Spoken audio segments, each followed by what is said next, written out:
I think they could have done a lot better here. And if they couldn't have done better, at least make the price reasonable for your first EV. I hope those Hurricanes are worth the wait. Because right now, these are the reactions from your loyal followers.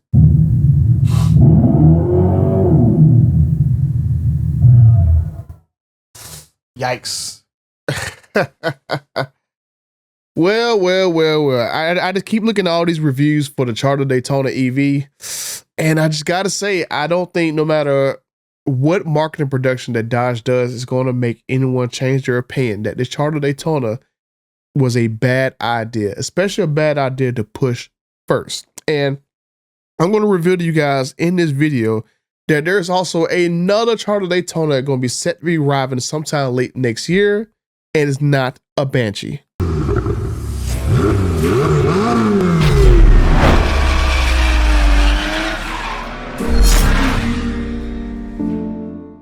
It's that time of year again where you need to save as much money as you can to buy the gifts for everyone else and including yourself. So my friends at Just Bolt-Ons and Drag Racing Wheels have you covered. In case you need anything like exhaust systems, sticky Mickeys, catch cans, tonneau covers, whatever, my friends at Just Bolt-Ons and Drag Racing Wheels have some of the best prices online. And with my promo code BUTTER that you use at checkout, you can save up to an additional 15% off on your next order. So check out my friends at Just Bolt-Ons, DragRacingWheels.com, where some of the best prices online just got a little bit better. Well, I'm over 38,000 friends, and the 65% of you guys not yet subscribed. You go look at all the reviews about the Charger Daytona, and a lot of them are a mixed bag. You can tell with some of these reviews that some people are trying to stay within Dodge's good graces, so they're being invited back for more reviews. And you can tell through some other reviews that some of these guys will never be invited back at a Dodge sponsored event. But I was supposed to be one of the people who's supposed to go out there and review the Charger Daytona. I was talking to a couple of the Dodge CEOs, which you can pretty much know who they are. And I was told that I could actually go and review the Charger Daytona. But apparently so, my invitation got lost in the mail, so I couldn't give you guys my take upon this. And there was even channels who had smaller audiences than mine who actually reviewed the Charger Daytona.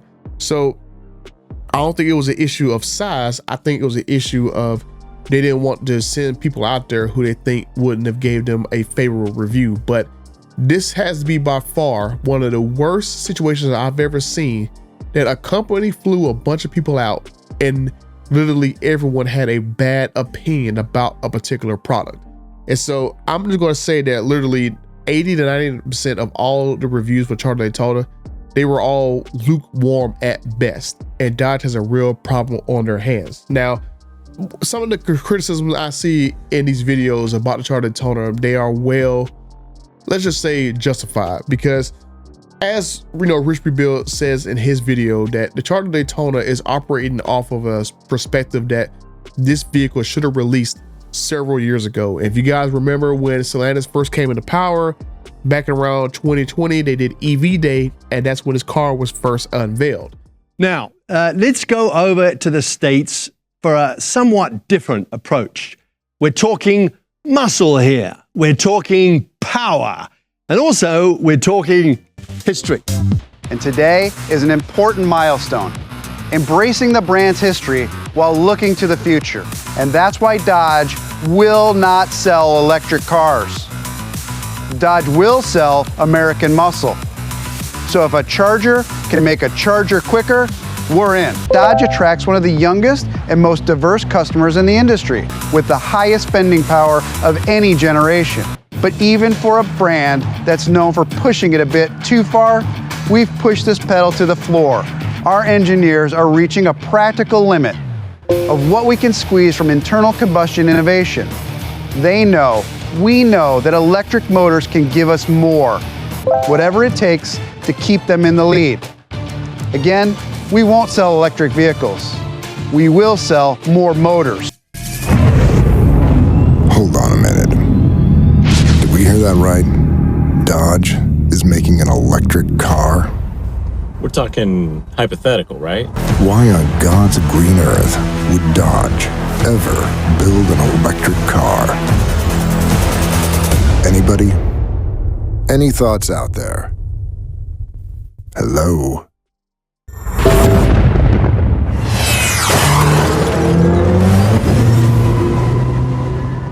And so the Charger Daytona, especially the Scat Pack, it's going to be a very, very, very bad miss, because watching Rich Rebuild's video at the very end where the guy from Out of Spec Reviews was talking about it, you're literally paying for the Charger Daytona EV with a stage 2 kit already installed.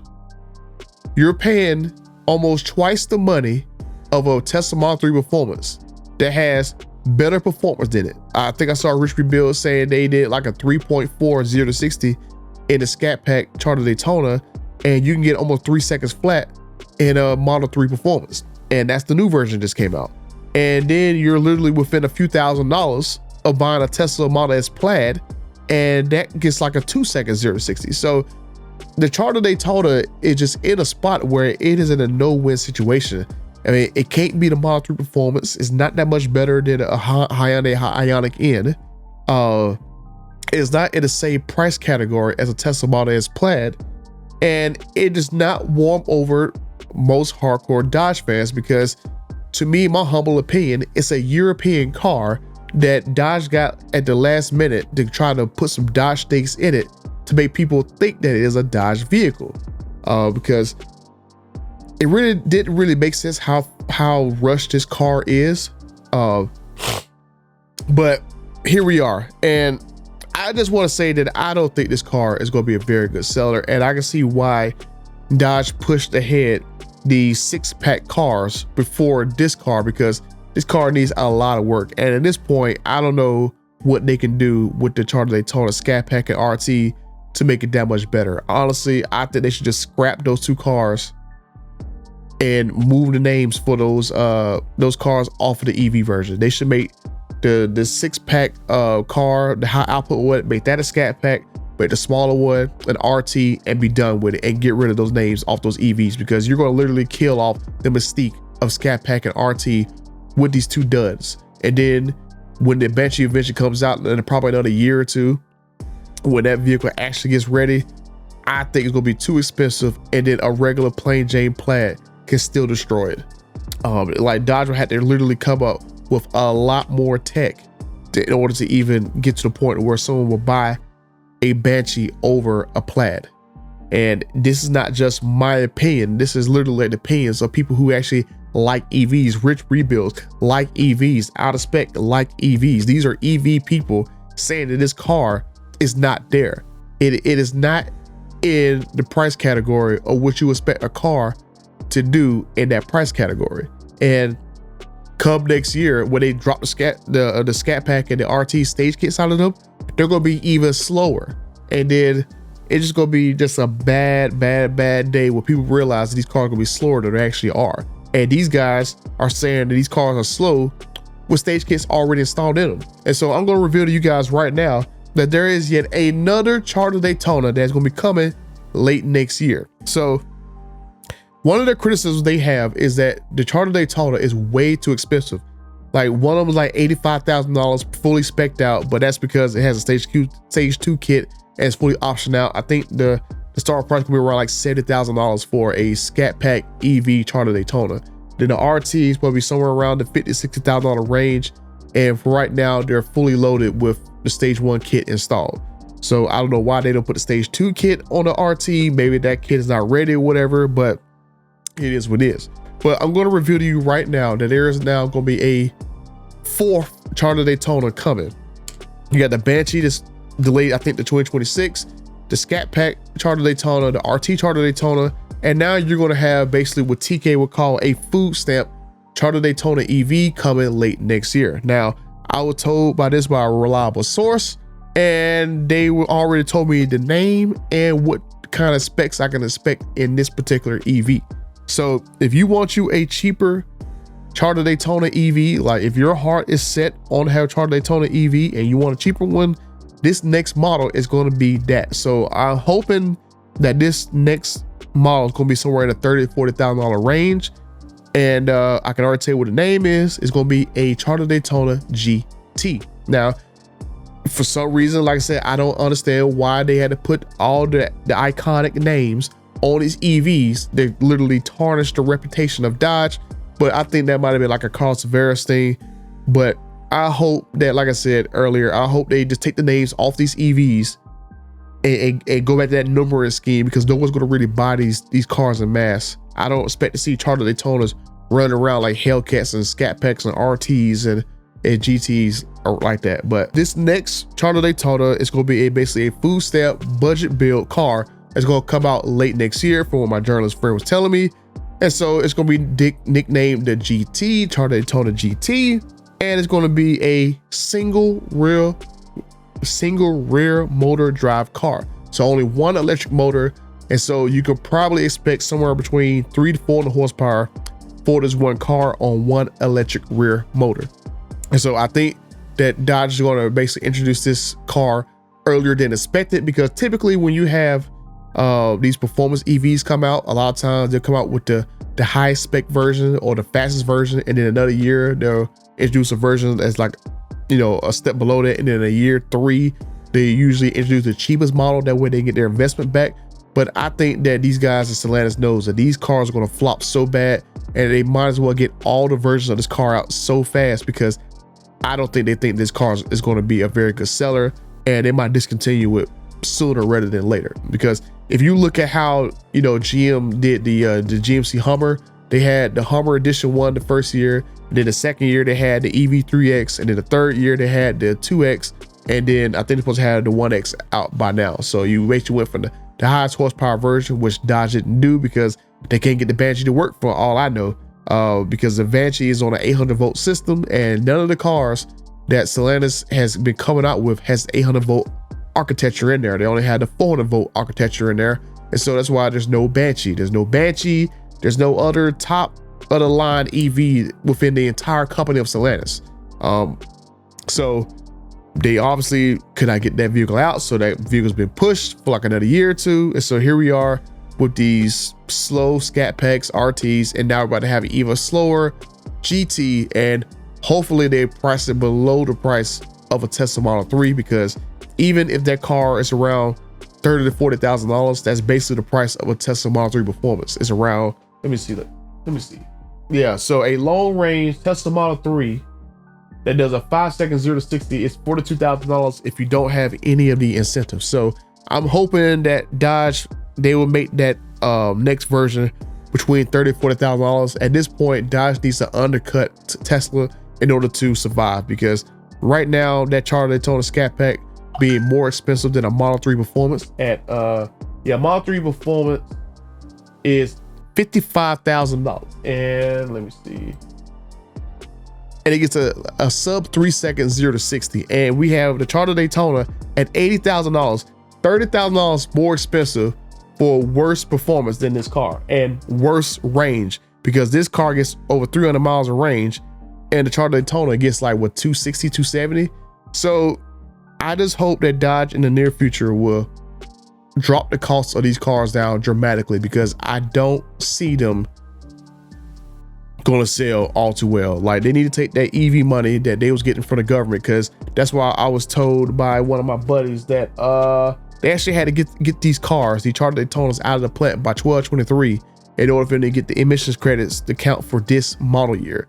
So these Charger Daytonas should be headed to the dealerships now, but honestly, I don't think, if you guys can't find these cars for like $10,000, $15,000, $20,000 on a sticker, I don't think you should buy it. And I'm going to have a nice conversation come Monday. We're going to do like a nice little, I'm not going to reveal too much, because somebody else is going to be hosting it, but it's going to be me and a few of other YouTubers like me who's going to have some very interesting questions about this Charger Daytona.